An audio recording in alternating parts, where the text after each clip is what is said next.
Welcome to Forbes education. Forbes education में आपका स्वागत है। आज हम क्वेश्चन आंसर की सीरीज़ में थोड़े दिन क्लासेस नहीं रही, तो उसके लिए थोड़ा सा विलम्ब रहा क्योंकि पीपीटीज वगैरह में प्रॉब्लम थी। इस वजह से आज हम बात करेंगे क्वेश्चन आंसर सीरीज़ के 8th पार्ट के बारे में। काफ़ी इंपॉर्टेंट पार्ट बनता है और जैसा कि आपको पता है एसएससी जीडी के अब हम प्रीवियस ईयर पेपर के पूरा एनालिसिस कर रहे हैं, साथ में एक्सपेक्टेड क्वेश्चन भी अब स्टार्ट कर दिया है। मतलब जो आने वाले क्वेश्चंस हैं उनकी भी चर्चा रहेगी। ये क्वेश्चन आंसर की 8 सीरीज है। इसमें हम क्या पढ़ते हैं, मोस्ट एक्सपेक्टेड क्वेश्चन जो एग्जाम में आने ही वाले हैं, उन्हीं सब एग्जाम की हम चर्चा करते हैं। करंट अफेयर्स प्लस स्टैटिक दोनों की बात करेंगे और पूरी तरह से आपको गाइडेंस दी जाएगी। और आपके लिए इंफॉर्मेशन दे दूं कि हमने एक बैच स्टार्ट किया है, मेंटरशिप प्रोग्राम। 1 by 1 1 and 1 पूरी चीज़ें आपको क्या की जाएंगी, बताई जाएंगी। स्टार्टिंग टू एंडिंग जो भी डाउट्स हैं उनको भी डिस्कशन होगा। तो चलिए शुरू करते हैं आज के क्वेश्चन से और उन्हीं सब के बारे में बात करेंगे। जो इन्होंने इसकी 7 सीरीज नहीं देखी है वो आप प्लेलिस्ट में जाके पूरे वॉच आउट करिए, पूरे उनको देखिए। आज के हम क्वेश्चन नंबर 1 की तरफ बढ़ते हैं। काफी इंपॉर्टेंट क्वेश्चन, गौतम बुद्ध की शिक्षाएं किस बौद्ध साहित्य में शामिल है? Abhidhamma Pitaka, Milindapanho, Vinaya Pitaka, Sutta Pitaka. In which Buddhist literature are teaching of Gautam Buddha included?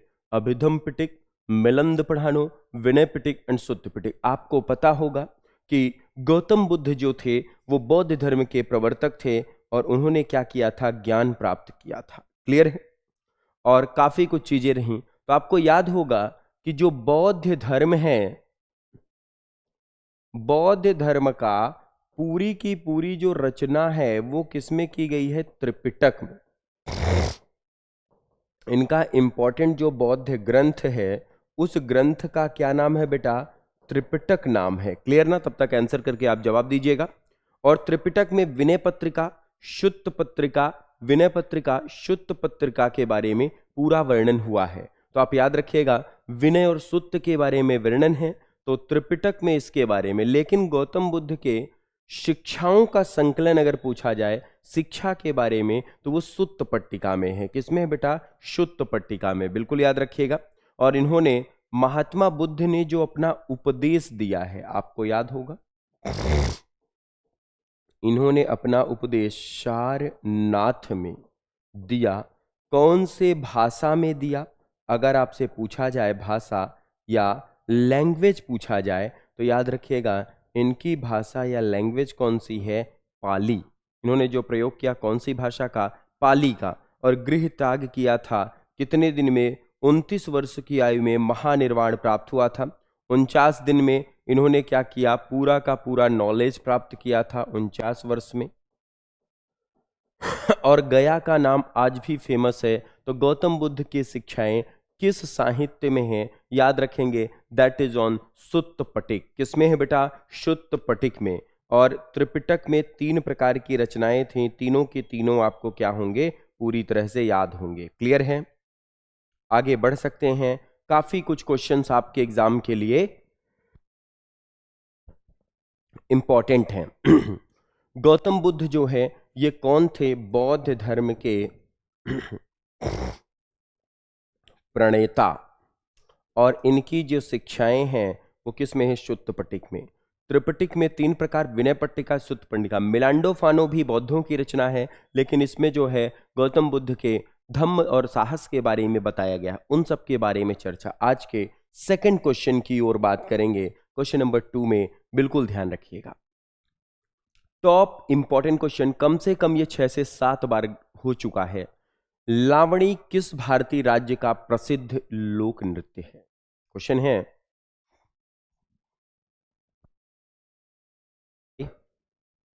Lavani is a famous folk dance from which Indian state? आपको पता है 4 ऑप्शन है लावणी के। Uttar Pradesh, Maharashtra, Sikkim, Tamil Nadu. Lavani is a famous folk dance of which state? Uttar Pradesh, Maharashtra, Sikkim and Tamil Nadu. आपको पता है कि लावणी जो है ये पर्टिकुलर मनाया जाता है कहाँ? महाराष्ट्र में।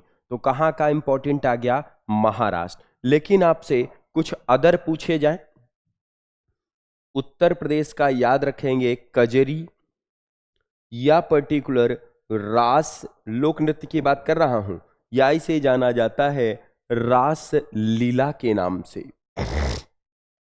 ये पूरे हैं। महाराष्ट्र में आपका बन गया कौन सा? लावड़ी। सिक्किम में माहे और तमिलनाडु में आपका भरतनाट्यम। तो इंपॉर्टेंट डांस कौन सा बना आपका? लावड़ी, महाराष्ट्र। अब महाराष्ट्र की और लावड़ी के अलावा पर्टिकुलर बात की जाए तो यहां पे तमाशा नृत्य भी होता है। नववर्षोत्सव, गुड़ी पड़वा, यहां पे एक और नृत्य होता है तमाशा। और यहां पर उत्सव मनाया जाता है नववर्ष उत्सव, न्यू ईयर सेलिब्रेशन, जिसे जाना जाता है किस नाम से? गुड़ी पड़वा के नाम से जाना जाता है। किस नाम से जानते हैं? गुड़ी पड़वा के नाम से। तो बिल्कुल याद रखिएगा, लावड़ी किसका है? महाराष्ट्र। महाराष्ट्र की राजधानी क्या है? अगर कभी आपसे पूछा जाए the capital of Maharashtra Maharashtra की राजधानी है मुंबई। कौन सी राजधानी है बेटा? मुंबई के नाम से जाना गया। महाराष्ट्र की राजधानी मुंबई। मुख्यमंत्री एकनाथ शिंदे। अगर आपसे सीएम पूछा जाए तो याद रखेंगे एकनाथ शिंदे, बहुत इंपॉर्टेंट क्वेश्चन। और गवर्नर कौन है? गवर्नर कौन है? रमेश बैस। बिल्कुल याद रखिएगा, वेरी गुड, रमेश बैस। किसी को नहीं पता था लेकिन अब मालूम चला। तो दूसरा क्वेश्चन हमारा आपसे पूछेगा तमाशा नृत्य कहां का है? बिल्कुल याद रखिएगा, Tamasha is also celebrated on the Maharashtra. Tamasha भी कहां का है? महाराष्ट्र का। क्लियर रहेगा, हाँ या ना? Very good. तो लावड़ी कहां का है? पूरी तरह से आपको क्लियर हो चुका है। Very good, very good. अगले क्वेश्चन की तरफ, क्वेश्चन नंबर 3। भारत में केशर पैदा करने वाला एकमात्र राज्य या केंद्र शासित प्रदेश है? 4 ऑप्शन है आपके लिए, हिमाचल प्रदेश, असम, जम्मू कश्मीर और Meghalaya. The only state or union territory which produces saffron in India is saffron। केशर कहां उत्पन्न होता है? सबसे आसान क्वेश्चन है। Himachal Pradesh, Assam, Jammu Kashmir, Meghalaya. The right answer is the Jammu Kashmir. लेकिन आपको भी पता है Jammu Kashmir has the union territory, एक प्रकार का क्या है? केंद्र शासित प्रदेश, and it is made in the year of 2019। 2019 में केंद्र शासित प्रदेश बनाया गया और इसको 10 साल पहले जीआई टैग मिला था। सैफ्रॉन, सैफ्रॉन को 2013 पर्टिकुलर केशर को क्या मिला है? जीआई टैग दिया गया, और ये जीआई टैग वर्ष 2023 में। यूनियन टेरिटरी है तो यहां के लेफ्टिनेंट गवर्नर कौन है? अगर आपसे पूछा जाए यहां का लेफ्टिनेंट गवर्नर, बिल्कुल याद रखिएगा, that name is the Manoj Sinha. BJP के सीनियर मोस्ट लीडर हैं, उसे जाना जाता है किस नाम से? मनोज सिन्हा के नाम से। किस नाम से जाना जाता है इसे? Manoj Sinha, senior most leader of that. Senior most leader हैं ये। क्लियर, याद रहेगा। तो आपको सिनेरियो शायद पता हो चुका है कि लेवेंडर की खेती या पर्टिकुलर केशर की खेती सबसे ज्यादा कहां होती है? जम्मू कश्मीर। हिमाचल में फेमस है ये the great Himalayan national park के लिए। अगर हिमाचल पूछा जाए तो ये फेमस किसके लिए है? ग्रेट हिमालयन नेशनल पार्क, बृहद हिमालय के लिए। असम जो है वन हॉर्न राइनोस के लिए फेमस है, काजीरंगा। जम्मू कश्मीर सबसे बड़ा, और मेघालय में बाय नो क्रेक नेशनल पार्क है। कौन सा बेटा? No crack. और फेस्टिवल भी मनाया जाता है नो क्रेक। क्लियर रहेगा? उम्मीद है 3 के तीनों क्वेश्चन आपको याद रहेंगे। क्लियर? अगले क्वेश्चन की तरफ बढ़ते हैं। I will read the question number 4। निम्नलिखित में से किस हड़प्पा स्थल पर अग्रवेदिका पाई गई थी? तो option is the Kalibangan, Harappa, Mohenjodaro, Rakhigarhi. Your question is, at which among the following Harappa site or fire elders founded Kalibanga, Harappa, Mohenjo-daro and Rakhigarhi. In which place? किस में ये पर्टिकुलर पाया गया? आपको भी याद होगा इसके बारे में. तो हड़प्पा सभ्यता में यज्ञ वेदी जो थी ये कहाँ पाई गई थी? तो आपको पता है धौलावीरी जो है, राखीगढ़ी जो है ये सबसे बड़ी साइट है जो हरियाणा में पाई गई थी. अगर आपसे पूछे अग्निवेदिका तो वो पाई गई कालीबंगा में. कहाँ पाई गई थी? कालीबंगा में. लेकिन हड़प्पा इंडस के किनारे, मोहनजोदाड़ो आपका रावी और राखीगढ़ी जो है कहाँ है? हरियाणा में. सबसे बड़ी साइट बनी ये. धौलावीरा को यूनेस्को वर्ल्ड हेरिटेज साइट में शामिल किया गया है. Dholavira UNESCO world heritage site में, यूनेस्को वर्ल्ड हेरिटेज साइट में शामिल है. विश्व विरासत सूची में इसको शामिल किया गया. और आपके बात की जाए त्रिकोण स्थिति में है और इसमें 4 स्थान आपको हड़प्पा में क्लियर रहेंगे. कई बार क्वेश्चन पूछा गया नॉर्थ, साउथ, ईस्ट और वेस्ट. सबकी अलग अलग कहानियां हैं. तो नॉर्थ में जम्मू कश्मीर में माड़ा, जम्मू कश्मीर में जो प्लेस है उस प्लेस का नाम क्या था? माड़ा. जम्मू कश्मीर में बना, काफी इंपॉर्टेंट प्लेस है. दूसरा जो बना पर्टिकुलर आपका वो बना काली चूड़िया राजस्थान, कालीबंगा वाला आलमगीरपुर उत्तर प्रदेश में, शुद्ध कांगेडोर इधर बना था आपका, इधर आलमगीरपुर यूपी में, इधर बना आपका सुत कांगेडोर. और जो लास्ट दक्षिणतम था वो महाराष्ट्र में था, दमताबाद. महाराष्ट्र में प्लेस बना था दमताबाद. बिल्कुल याद रखिएगा ये चारों प्लेसेस इसमें इंपॉर्टेंट रहे. क्लियर है? तो माड़ा कहाँ पे स्थित था? और अगर आपसे हड़प्पा स्थल में यज्ञ देवी फायर अल्टर की बात करें, that is situated on Kalibangan. और इसकी जो खोज की थी वो जॉन मार्शल को नियुक्त किया गया था. इसको जो नियुक्त किया गया हड़प्पा सभ्यता में वो नियुक्त किया गया था किसको? जॉन मार्शल को. और 1921 में दयानंद सरस्वती ने इसकी डिस्कवरी की. क्लियर रहेगा? तो आपसे पूछा जाए अग्नि वेदिका कालीबंगा, काली चूड़िया कहाँ स्थित है? ये राजस्थान. इंपॉर्टेंट प्लेस अगर पूछा जाए that is situated on Rajasthan. ये कहाँ स्थित है? राजस्थान में. क्लियर रहेगा? Very good. Question number 5. Bharat का पहला शुद्ध हरित हाइड्रोजन संयंत्र कहाँ चालू है? Jorhat, Guwahati, Jamshedpur, Ranchi. India first pure green hydrogen plant commissioned in Jorhat, Guwahati, Jamshedpur and Ranchi. पहला हरित कहाँ पे चालू है? ये चालू है आपका जोरहाट. ग्लोबल वार्मिंग के लिए पर्टिकुलर बना है ये. ऑप्शन याद रखिएगा. जोरहाट. अब ये जोरहाट है कहां? ये जोरहाट जो है आपके असम में स्थित है. पहला प्योर जो स्थित है ये पर्टिकुलर जोरहाट में बनाया गया. क्लियर याद रहेगा? शुद्ध हाइड्रोजन संयंत्र जो बनाया गया वो कहां बनाया गया? जोरहाट. एयरपोर्ट भी है यहां पर, याद रखिएगा, असम में है. ये ग्लोबल वार्मिंग ये बनाया क्यों जाता है? Global warming, global warming in the sense मतलब CO2 का एमिशन कम हो जाए, CH4 कम हो जाए, उसके लिए ये चीजें बनाई गई हैं. तो भारत का शुद्ध हरित हाइड्रोजन संयंत्र कहाँ है? जोरहाट में. याद रहेगा चारों क्वेश्चन. जो अग्निवेदिका पाई गई थी वो कहाँ पाई गई थी? कालीबंगा में. बिल्कुल याद रहेगा. Very good. अगले क्वेश्चन की तरफ बढ़ते हैं. काफी इंपॉर्टेंट. अब ये इतिहास का बहुत ज्यादा इंपॉर्टेंट क्वेश्चन है. फिर से पढ़ते हैं. द गांधी इरविन समझौता भारत के किस आंदोलन से संबंधित था? रोलेट, सविनय अवज्ञा, असहयोग और भारत छोड़ो. There are the question.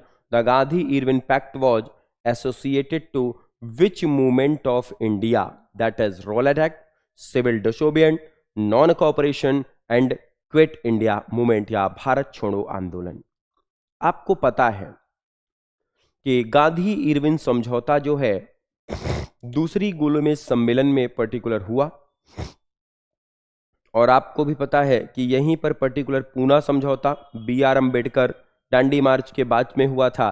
तो ये जो आंदोलन से संबंधित है ये है आपका सविनय अवज्ञा आंदोलन in the year of 1930। Civil disobedience 1930 में हुआ। 1930 में किसके बाद हुआ था? सेकेंड राउंड टेबल कॉन्फ्रेंस, बिल्कुल याद रखेंगे, सेकेंड राउंड टेबल कॉन्फ्रेंस या द्वितीय गोलमेज सम्मेलन के बाद।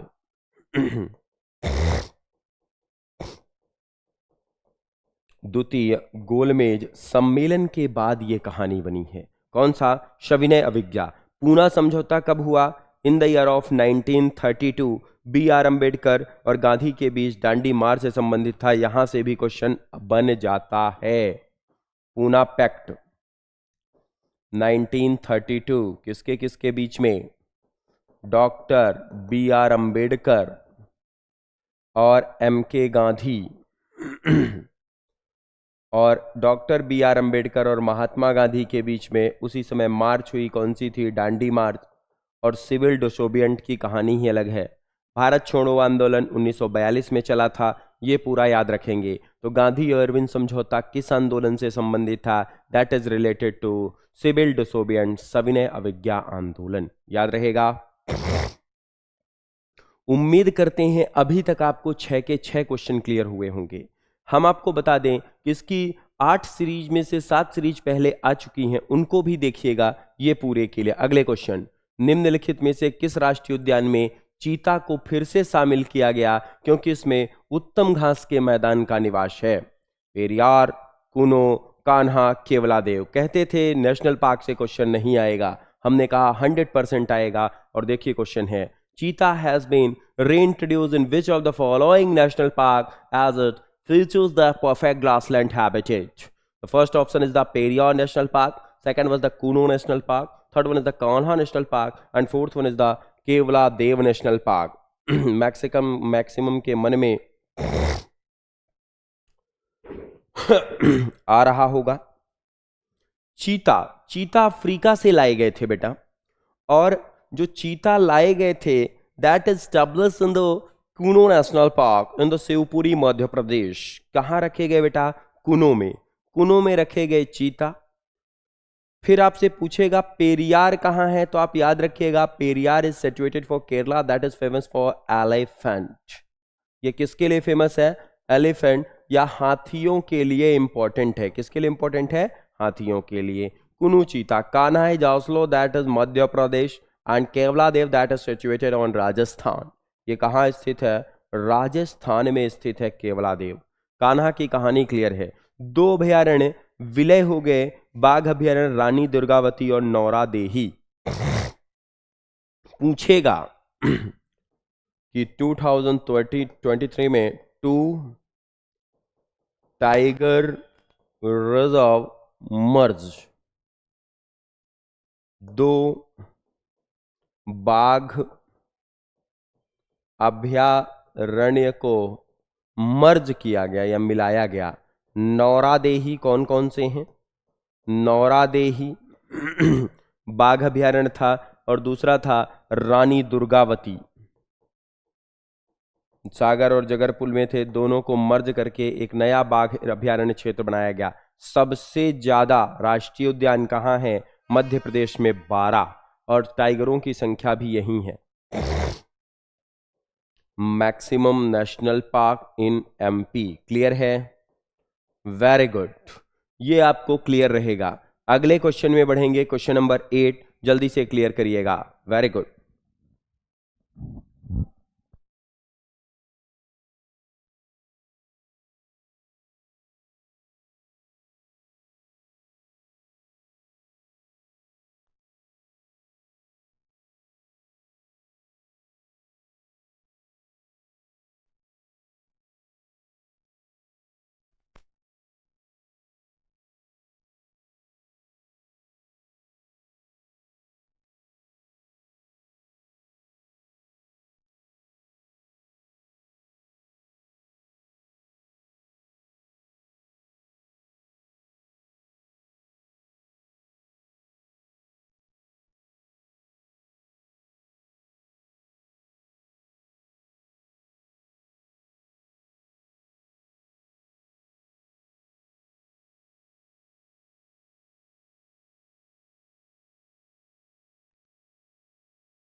ये क्वेश्चन आपको क्लियर होगा।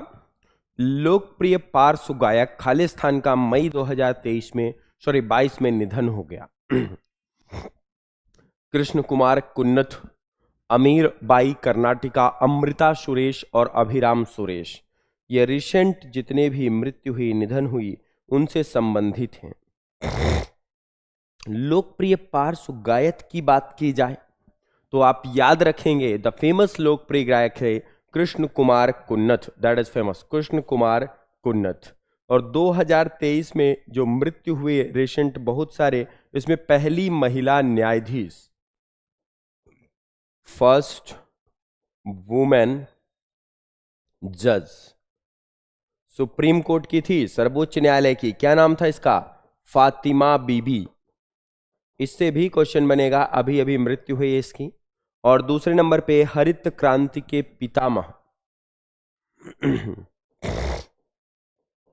हरित क्रांति के पितामह जिनकी अभी अभी मृत्यु हुई है, इनका नाम था एम.एस. स्वामीनाथन। दोनों का नाम याद रखिएगा, एम.एस. स्वामीनाथन, वेरी गुड, याद रखिएगा इनका नाम, एम.एस. स्वामीनाथन के नाम से जाना गया। बिल्कुल क्लियर रहेगा।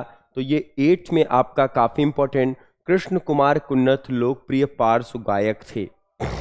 पार्श्व गायक का मतलब क्या होता है? Playback singer. पार्श्व गायक का मतलब क्या होता है? जो आपके प्लेबैक सिंगर होते हैं, जो बैक साइड से प्ले, ये इसका मतलब ये नहीं जो सपोर्टिंग में रहते हैं उनके लिए। अगला क्वेश्चन काफी ज्यादा इंपॉर्टेंट आपके लिए मैं बता दूं कि एक टारगेट एसएससी सीजीएल बैच आ रहा है 2024 के लिए, जिसमें आपको भी पता है कि हम इसमें इंट्रोड्यूस कर रहे हैं प्री और मेंस, दोनों सिनेरियो आपको पता है। किस किस के बारे में? प्री और मेंस के बारे में। प्री में भी आपके जीएस काफी परेशानी करता है, तो उसके लिए हमने जीएस स्पेशल बैच बनाया है 26 दिसंबर 2023 से 4 से 6 बजे के बीच में, स्पेशल जीएस बैच। जीएस इसमें आपको पूरा का पूरा जीएस एसएससी का ऑल एग्जाम का करंट में जो क्वेश्चन पूछे जा रहे हैं एज इट इज 100% गारंटेड के साथ कराए जाएंगे। वही टॉपिक होंगे जो आपके एग्जाम में आते हैं 100%। दिल्ली पुलिस में, एसएससी जीडी में यही हो रहा, पिछले 6 वर्षों से यही कहानी है। और मेंस में भी जीएस है, उसकी भी फुल ऑन फुल। हम इसमें ज्यादा नहीं, केवल वो डिस्कस करेंगे which is covered in exam, पूरा एग्जाम में आता। और हम पढ़ेंगे किसके लिए? केवल सिलेक्शन के लिए। मान लीजिए कोई बहुत जरूरी चीज है और पेपर में नहीं आती, तो हमारी जानकारी के लिए नहीं है, हमें कोई जरूरत नहीं उसकी। लेकिन अगर पेपर में पूछी जा रही तो हमें वो कैसे पता चलता है? Current trend. तो ये टारगेटेड बैच है हमारा जीएस के लिए। क्वेरीज के लिए आप कॉल कर सकते हैं 8448178267, 426 के लिए है, एक बार कॉल करिएगा। इस बैच को ज्वाइन जरूर करिए। आपको जो भी क्वेश्चन मिल रहे हैं आप टिप्स पे याद हो जाएंगे। जितने भी नेशनल पार्क हैं, एयरपोर्ट है, डैम्स हैं, जितने भी चीजें हैं, सब आपको टिप्स में याद होगी। नहीं होती है तो उसकी भी गारंटी हमारी रहेगी। क्लियर? अगले क्वेश्चन में बढ़ते हैं, तो ये आप एक बार ज्वाइन करके देखिएगा इसको। अगला काफी इंपॉर्टेंट रहेगा। इसके बाद क्वेश्चंस के बारे में चर्चा। तो निम्नलिखित में से किस ब्रिटिश वायसराय ने 1905 में बंगाल का विभाजन किया था? Lord Lytton, Lord Hardinge, Lord Curzon and Lord Irwin. Who among the following British viceroy participated Bengal in 1905? Lord Lytton, Lord Hardinge, Lord Curzon and Lord Irwin. किस व्यक्ति ने 1905 में बंगाल का विभाजन किया? आपको पता है 1905 बहुत महत्वपूर्ण दिवस रहा बंगाल विभाजन के लिए। भारतीय राष्ट्रीय कांग्रेस की ओर से गोपाल कृष्ण गोखले और महात्मा गांधी इस आंदोलन में रहे, और पर्टिकुलर 1905 में बंगाल का विभाजन, that person name is the Lord Curzon. It is the most favourite question for your examination. 1905 में इंपॉर्टेंट किसके लिए रहा? ये बंगाल विभाजन के लिए। और ये इंपॉर्टेंट रहा किसके लिए? 1905 में बंगाल विभाजन के लिए। और उसी समय हमने चलाया, या भारतीय राष्ट्रीय कांग्रेस ने चलाया था बंगाल विभाजन। लॉर्ड कर्जन, भारतीय राष्ट्रीय कांग्रेस ने चलाया स्वदेशी आंदोलन, स्वदेशी मूवमेंट या स्वदेशी आंदोलन चलाया गया।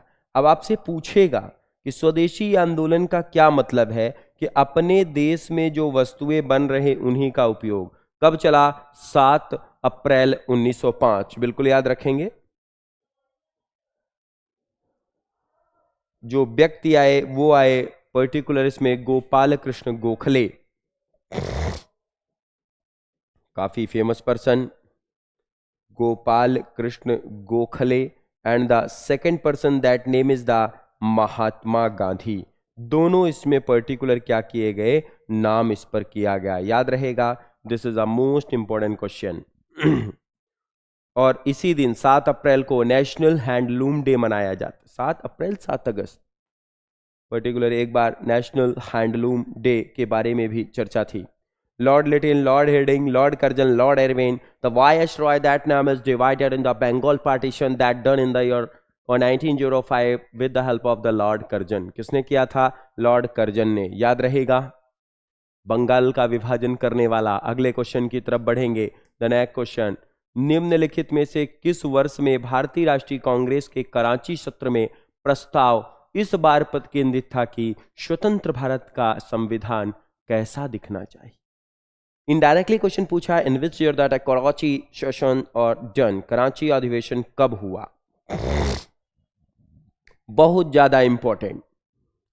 इन which of the following year did the resolution at the Karachi session of the Indian National Congress well on how independent India's constitution shall look। भारतीय राष्ट्रीय संविधान की जो परिरचना है वो कैसा दिखेगा, ये कब रचना हुई? आपको पता है सबसे बड़ी एकता जो चली थी वो पर्टिकुलर कराची अधिवेशन 1931। कहाँ चला बेटा? 1931 याद रखेंगे। और ये जो 1931 की कहानी थी, इसमें क्या हुआ? सरदार, इसमें अध्यक्ष किसको बनाया गया? इसमें अध्यक्ष की बात करें, प्रेसिडेंट की बात करें, दैट इज सरदार वल्लभ भाई पटेल। कौन बने? सरदार वल्लभ भाई पटेल को प्रेसिडेंट बनाया गया। और इनको किस नाम से जाना जाता है? लौह पुरुष के नाम से। और इसी समय बारडोली सत्याग्रह में ये फेमस हुए थे। बिल्कुल याद रखेंगे। इतना क्लियर है पूरी तरह से? तो ये पूरा सिनेरियो आपके लिए क्या है, काफी ज्यादा इंपॉर्टेंट बनेगा। तो किस वर्ष भारतीय राष्ट्रीय कांग्रेस के कराची अधिवेशन में चर्चा हुई? इन the year of 1931। Very good. अगले क्वेश्चन में, ऋग्वेद का सबसे बड़ा भजन किस वैदिक देवता को समर्पित है? The largest hymns of Rigveda is dedicated to which Vedic god? किसको समर्पित है ये ऋग्वेद का पर्टिकुलर आपका जो देवताओं के लिए समर्पित है? कौन से देवताओं के लिए है? तो आपको पता है कि पहला जो बना वो पर्टिकुलर कौन सा है? ऋग्वेद। कौन सा है ये? ऋग्वेद या ऋग्वेदास के नाम से जाना गया। ऋग्वेद जो है सबसे पुराना वेद और सबसे बड़ा है। सबसे पुराना या ओल्डेस्ट है और सबसे बड़ा। इन द सेंस मतलब क्या हुआ? लार्जेस्ट। सबसे बड़ा वेद यही है, ऋग्वेद को जाना गया, जिसमें टोटल कितने मंडल हैं? 10 मंडल हैं। और इसमें तीसरे मंडल में गायत्री मंत्र का वर्णन है। किसका वर्णन है बेटा? गायत्री मंत्र का। और ऋग्वेद का सबसे बड़ा बंध किसके लिए है? इंद्र को समर्पित है। किसको समर्पित है? इंद्र को। गायत्री मंत्र की रचना किसने की? विश्वामित्र ने किया था। किसने किया था? विश्वामित्र ने। तो सबसे बड़ा पुराण यही था, ऋग्वेद को जाना गया। और इनके पठन और पाठनकर्ता को अलग अलग नामों से जाना जाता है। तो ये आपके लिए इंपॉर्टेंट क्वेश्चन रहेगा। अगले क्वेश्चन की तरफ। मौलिक कर्तव्य निम्नलिखित अनुच्छेदों में शामिल है। एक फंडामेंटल राइट्स है, एक फंडामेंटल ड्यूटीज है। तो आपको पता होना चाहिए कि मौलिक कर्तव्य जो है, मौलिक कर्तव्य किस अनुच्छेद में है? सबको पता है 51A में है। लेकिन मौलिक कर्तव्य जो है, मौलिक कर्तव्य या इसे जाना जाता है फंडामेंटल ड्यूटीज, ये लिया कहां से गया? ये यूएसएसआर से लिया गया। कब लिया गया? 1976 में। एक बना था पर्टिकुलर आपका क्या, सरदार स्वर्ण सिंह कमेटी। कौन सी कमेटी थी बेटा? सरदार स्वर्ण सिंह कमेटी। काफी इंपॉर्टेंट है ये, सरदार स्वर्ण सिंह कमेटी। सरदार स्वर्ण सिंह कमेटी उस समय पे कितने थे? 10 थे। और 86th अमेंडमेंट, 86वां संविधान संशोधन कब बेटा? 2002 में इनकी संख्या बढ़ाकर 11 कर दी गई। तो the fundamental duties are included in the following article, that is 51A।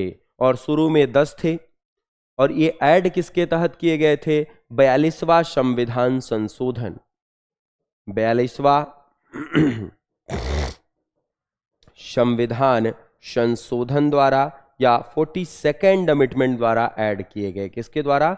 42nd amendment या 42वें संविधान संशोधन द्वारा जोड़ा गया। क्लियर रहेगा? क्लियर है, वेरी गुड। अगले क्वेश्चन में, इनमें से किस समूह में रेडियल समरूपता है? ये साइंस का क्वेश्चन है। अब साइंस से देखिए, क्लासिफिकेशन ऑफ एनिमल किंगडम जरूर पूछा जा रहा है। रेडियल का मतलब असममित, सममित का मतलब होता है जिसे आप बराबर डिवाइड कर पाए, दोनों ओवरलैपिंग करें, इस प्रकार से ओवरलैपिंग होती हो। लेकिन इसमें से कौन सा ग्रुप है जिसमें समरूपता है? दैट इज, जाना जाता है इसे निडियर सेलेंट्रेटा। कौन सा ग्रुप है? निडियर और सेलेंट्रेटा। सेलेंट्रेटा क्या होते हैं? This is a part of non Chordata. ये कौन सा भाग है? नॉन कॉर्डेटा, या इसे जानते हैं अकशेरुकी।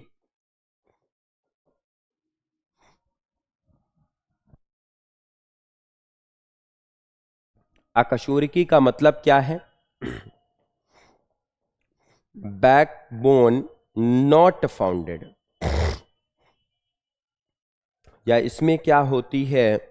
रीढ़ की हड्डी नहीं पाई जाती।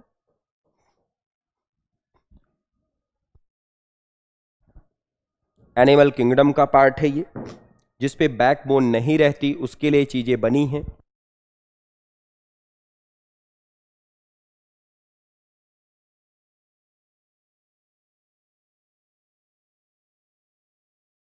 क्लियर रहेगा?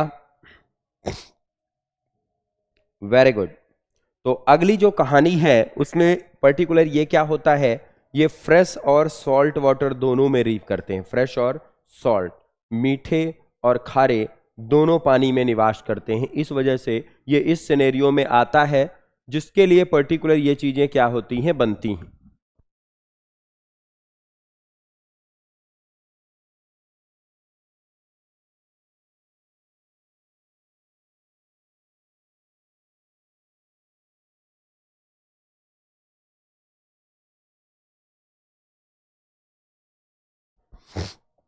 अगले क्वेश्चन की बात करें तो अगला है, निम्नलिखित में से कौन सा विटामिन की कमी से होने वाला रोग नहीं है? पूछा गया। तो आप याद रखिएगा, रिकेट्स, फ्लोरोसिव, स्कर्वी और रतौंधी।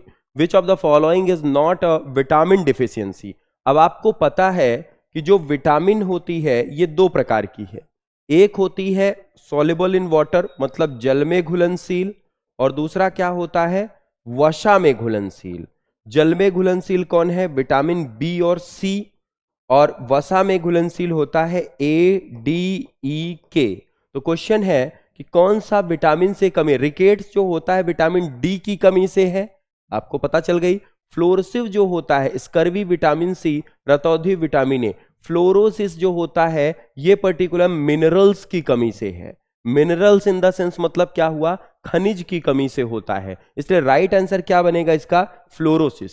बाकी विटामिन्स की एक टेबल हमने पढ़ाई है, वहां पे आप जाके देखिएगा, पूरी तरह से आपको समझ में आएगा। क्वेश्चन पूछता है विटामिन की खोज किसने की? तो इन द ईयर ऑफ 1911 साइंटिस्ट का नाम था फंक, नाम ने इसके क्या किया था? खोज किया था। विटामिन ए का रासायनिक नाम पूछेगा तो याद रखिएगा रेटिनॉल। विटामिन सी का पूछेगा तो इसे जाना जाता है किस नाम से? स्कर्वी, ये इसका नाम ही है। लेकिन फ्लोरोसिस जो है मिनरल्स या खनिज के कारण है, और डी के कारण क्या है, कैल्शियम निम्रिकेट्स है, जिसमें हड्डियां क्या हो जाती हैं आपकी, कमजोर होती हैं। उसको मजबूत करने के लिए आपको क्या, सनलाइट और जो आपके फॉलिक एसिड होते हैं उनका सेवन करना पड़ता है। अगले क्वेश्चन में 15th, निम्नलिखित में से कौन सा धन का प्राथमिक कार्य है? काफी इंपॉर्टेंट क्वेश्चन ये। मूल्य का भंडारण, अस्थगित भुगतान, विनिमय का माध्यम, कराधान के माध्यम से राष्ट्रीय आय का निर्माण और पुनर्निर्माण। इकोनॉमिक्स का क्वेश्चन काफी आसान है, लेकिन आपको लैंग्वेज समझनी चाहिए। क्वेश्चन देखते हैं। विच of the following is a primary function of the money? Store of value, different payment, medium of exchange, creation and restriction of the national income by the taxation. अब आपको यह पता होना चाहिए कि मान लीजिए आपके पास पैसा है, तो आप क्या करेंगे? सबसे पहले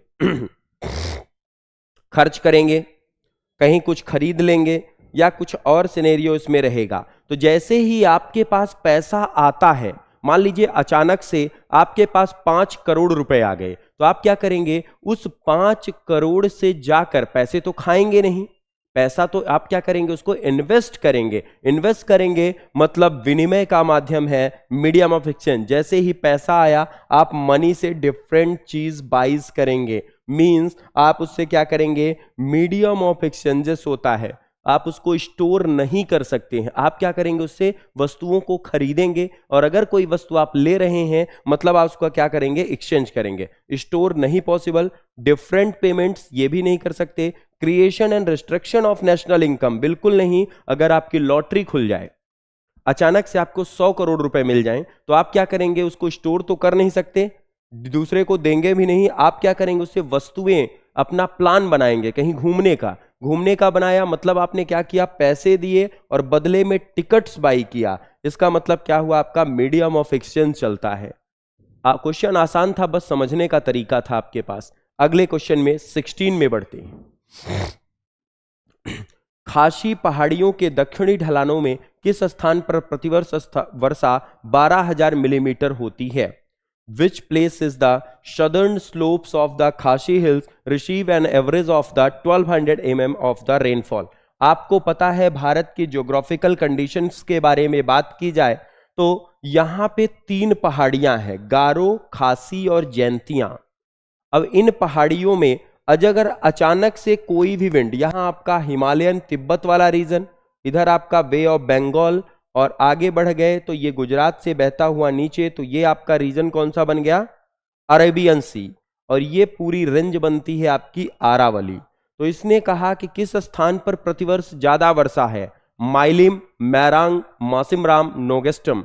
सबसे फेवरेट क्वेश्चन, सबसे पुराना क्वेश्चन है, आपको भी पता है सबसे ज्यादा बारिश जो है भारत में माशिमराम पर होती है। सबसे ज्यादा बारिश कहां है? आपके माशिमराम में। तो याद रखिएगा माशिमराम। और नया प्लेस जो बना है वो पुराना था चेरापूंजी, और वर्तमान में माशिमराम। पूछेगा सबसे कम वर्षा, तो सबसे कम वर्षा याद रखिएगा पर्टिकुलर ये होता है कहां? लद्दाख में। सबसे कम वर्षा 25 सेंटीमीटर, और सबसे ज्यादा वर्षा मासिमराम, अप्रॉक्स कितना है? 1100 सेंटीमीटर मिलीमीटर बारिश होती है। क्लियर रहेगा? Very good. अगला क्वेश्चन, क्वेश्चन नंबर 17।